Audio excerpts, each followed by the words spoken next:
What's up, y'all? It's CJ Kente. Today I wanted to get into Icon by Brent Faiyaz. Icon by Brent Faiyaz is seemingly getting mixed reviews from critics and fans online. But why? Is this long-awaited album truly Brent's first miss? Or is this another attempt at negative engagement farming a major artist? Let's get into it. This album serves as Brent's fifth studio album, and by Brent's words, his first attempt at a #1 album. However, with a 6-month delay and only a 33-minute runtime for the album, some people didn't seem as hyped about this release as they previously were. So everyone's question right now is, did this album actually deliver what it was intended to? Let's talk about it. Okay. On first listen, the album itself felt more mature and thoughtful, a sort of 180 from his last two projects, whose subject matter revolved around the glorification of a fast lifestyle for an artist. You know, hoes, flexing wealth, and not having the time to be in any committed relationships. But after a few more listens, I started noticing the type of 80s sound I was hearing.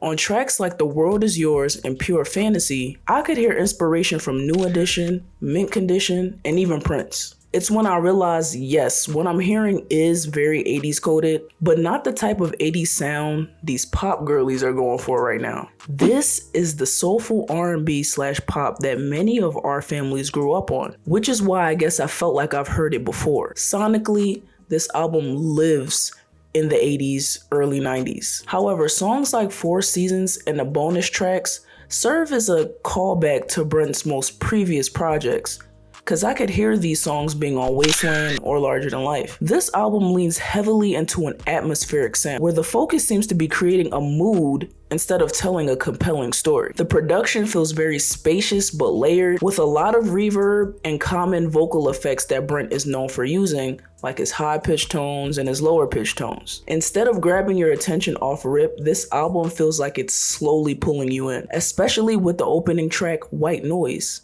which is, in its entirety, just a bunch of white noise. No vocals at all, just beautiful sounds that give you an overall positive feeling after listening. The production works best on tracks you can tell weren't meant to gain mainstream attraction, like Butterflies, The World Is Yours, and Strangers. But it struggles when that 80s sound design blurs the lines between cohesion and sameness, like on Have To, Other Side, and Pure Fantasy. Lyrically, this album focuses on love and the many obstacles that come with being in love with a person that is living this on-the-go lifestyle that is constantly pulling them away from where they want to be the most. I feel like we get to see a different side of Brent this time around. Yes, Brent has tackled these subjects many times before, but these tracks seem to be coming from a place of love rather than a place of avoidance and nonchalantness, a theme we're accustomed to hearing when it comes to Brent's music. At its best, the writing on this album feels cohesive and very well written, with songs like Stranger being able to tell a captivating story about loving someone so passionately and in almost the blink of an eye returning to the status of strangers. At its worst, it falls into a generic and easily digestible sound that was clearly made for radio consumption, something that people of all ages and walks of life can listen to. And hey, maybe that was the appeal of this album. I mean, the album is called Icon, and what artists come to mind when you hear the word icon? I immediately thought about Michael Jackson, and Michael's music for a long stretch of time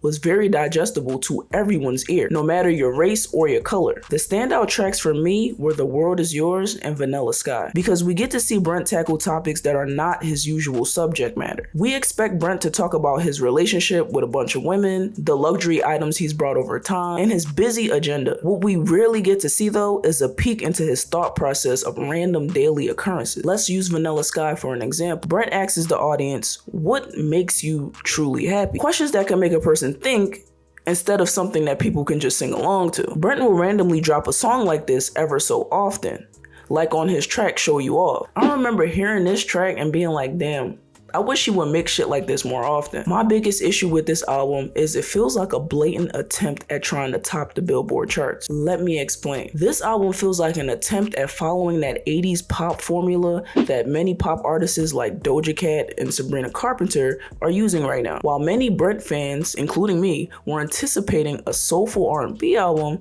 we were met with the complete opposite. And Brent starting the album with Wrong Faces was not a coincidence. He started the album with the type of sound that he knew people were asking for. Kinda like a, here, y'all can't say that I didn't give y'all anything. Because directly after that, we get into Have To, which is following that 80s formula. This is just my opinion, but I think 4 Seasons, Wrong Faces, and the additional bonus tracks Full Moon and One For You were for Brent's core audience, which allowed Brent to freely experiment with other genres while feeding his fan base. I hate comparing works because each album by an artist serves as a different era for them, but this album just truly does not compare to his earliest works like Fuck the World. I could argue that it might be sonically better than Wasteland, but that's about it. Here we see Brent in an era of love and positivity, and this album overall feels happier and more lighter than his previous works. Not only does Brent constantly discuss his inconsistency with monogamous relationships,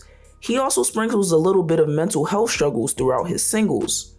Let's take Rolling Stone for example. I love when Brent takes a few lines to be raw and vulnerable, and I do think that rawness is missing when it comes to Icon. Overall, this album did an amazing job encapsulating that 80s R&B and pop fusion many of us have grown to love and admire, while also giving us our usual toxic male R&B sound that we can't get enough of. This album is for people who like experimental sounds, not for people who want that mainstream R&B that Brent's last projects were known for. I like to sit with albums before I give my final verdict, and after a few weeks of listening, I'm going to give Icon a 6.9 out of 10. For some people, that might be low, but in my eyes, I'm giving this album a 6.9 because I haven't been going back to this project as a whole. I have my faves, like Wrong Faces, Have To, and 4 Seasons that I listen to regularly.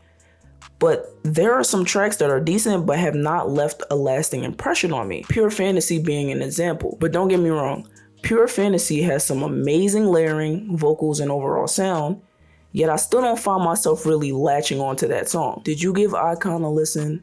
Okay, if you did, let me know what you were rated and what tracks you're feeling, what tracks you're not feeling. If you enjoy rap and R&B music reviews, subscribe to my channel now for more content.